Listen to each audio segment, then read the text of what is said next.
Hello, and welcome to Cindy's Corner. Today, boys and girls, get out Charlotte's Web, and its author is E.B. White, and the illustrator is Garth Williams. We turn to our table of contents, and we are on chapter 18. So we're going to look down at our Roman numerals. That's the XV111, and it's the cool of the evening, page 138. 138. The cool of the evening. In the cool of the evening, when shadows darkened the fairgrounds, Templeton crept from the crate and looked around. Wilbur lay asleep in the straw. Charlotte was busy building a web. Templeton's keen nose detected many fine smells in the air. The rat was hungry and thirsty. He decided to go exploring without saying anything to anybody. He started off. "Bring me back a word," Charlotte called after him. "I shall be writing tonight for the last time." The rat mumbled something to himself and disappeared into the shadows. He did not like being treated like a messenger boy. After the heat of the day, the evening came as a welcome relief to all. The Ferris wheel was lighted now. It went round and round in the sky and seemed twice as high as by day. There were lights on the midway, and you could hear the crackle of the gambling machines and the music of the merry-go-round and the voice of the man in the Beano booth calling numbers. The children felt refreshed after their nap. Fern met her friend Henry Fussy. He invited her to ride with him in the Ferris wheel. He even bought a ticket for her, so it didn't cost her anything. When Mrs. Arable happened to look up into the starry sky and saw her little daughter sitting with Henry Fussy and going higher and higher into the air, and saw how happy Fern looked, she just shook her head. My, she said. "Henry Fussy? Think of that." Templeton kept out of sight. In the tall grass behind the cattle barn, he found a folded newspaper. Inside it were leftovers from somebody's lunch: a deviled ham sandwich, a piece of Swiss cheese, part of a hard-boiled egg, and the core of a wormy apple. The rat crawled in and ate everything. Then he tore a word out of the paper, rolled it up, and started back to Wilbur's pen. Charlotte had her web almost finished when Templeton returned, carrying the newspaper clipping. She had left a space in the middle of the web. At this hour, no people were around the pig pen, so the rat and the spider and the pig were by themselves. "I hope you brought a good one," Charlotte said. "It is the last word I shall ever write." "Here," said Templeton, unrolling the paper. "What does it say?" asked Charlotte. "You'll have to read it to me." "It says humble," replied the rat. "Humble," said Charlotte. "Humble has two meanings. It means not proud, and it means near the ground. That's Wilbur all over. He's not proud, and he's near the ground.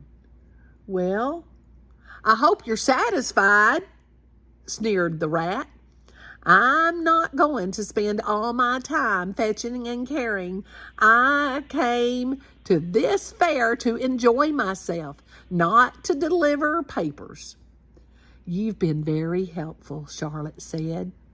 Run along if you want to see more of the fair. The rat grinned. I'm going to make a night of it, he said. The old sheep was right. The fair is a rat's paradise. What eating and what drinking, and everywhere good hiding and good hunting. Bye-bye, my humble Wilbur. Farewell fare thee well, Charlotte, you old schemer. This will be a night to remember in a rat's life. He vanished into the shadows. Charlotte went back to her work. It was quite dark now. In the distance, fireworks began going off. Rockets scattering fiery balls in the sky. By the time the Arbles and the Zuckermans and Lurvy returned from the grandstand, Charlotte had finished her web. The word humble was woven neatly in the center. Nobody noticed it in the darkness. Everyone was tired and happy. Fern and Avery climbed into the truck and laid down. They pulled the Indian blanket over them. Lurvy gave Wilbur a forkful of fresh straw. Mr. Arable patted him. Time for us to go home, he said to the pig. See you tomorrow. The grown-ups climbed slowly into the truck, and Wilbur heard the engine start and then heard the truck moving away in low speed. He would have felt lonely and homesick had Charlotte not been with him. He never felt lonely when she was near. In the distance, he could still hear the music of the merry-go-round. As he was dropping off to sleep, he spoke to Charlotte. Sing me that song again about the dung and the dark, he begged. Not tonight, she said in a low voice. I'm too tired.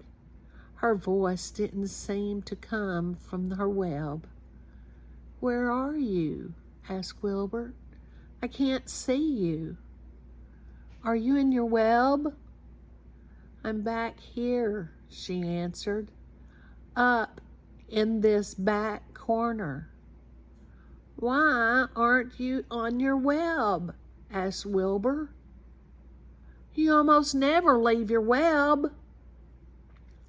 I've left it tonight, she said.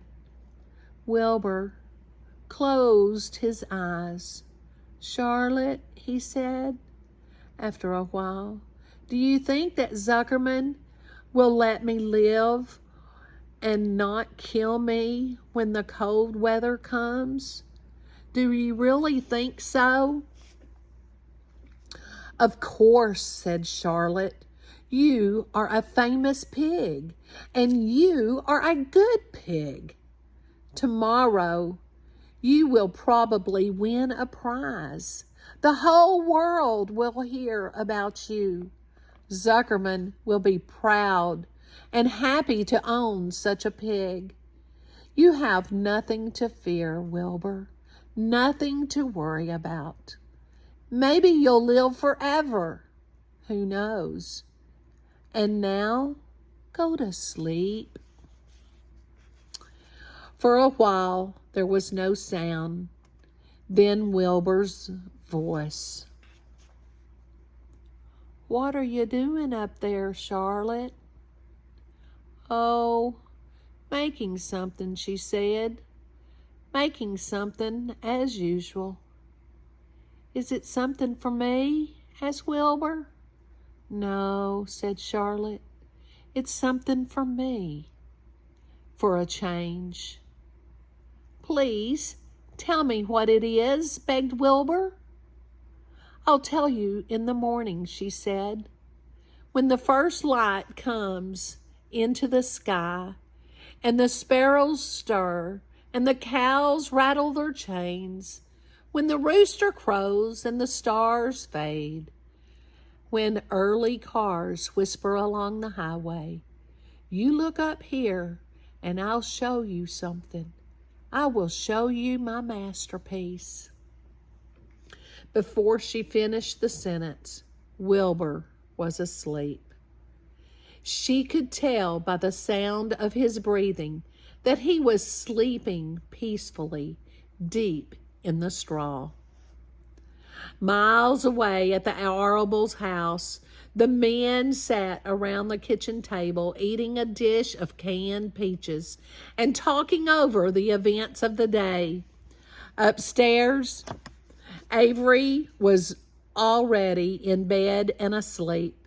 Mrs. Arable was tucking Fern into bed.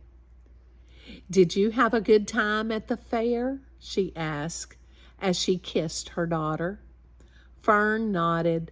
"I had the best time I have ever had anywhere or any time in all of my whole life." "Well," said Mrs. Arable, "isn't that nice?" Now, we've got a surprise for the next chapter, don't we? What do you think it is? What do you think that is? Did you answer humble, that Charlotte would write the word humble? Doesn't that fit Wilbur? He didn't think he was any good, did he? Yeah, so that's very good. Do you know somebody who's humble? Tell me, who do you know that's very humble? You tell them something and they just, thank you, but, they're kind of embarrassed. Yeah. I hope you enjoyed this chapter and the fun at the fair. If you go to the fair, what do you do? What do you do if you go to a fair? Tell me in the comments. And most important today, give somebody a hug and tell them you love them. Have a great one.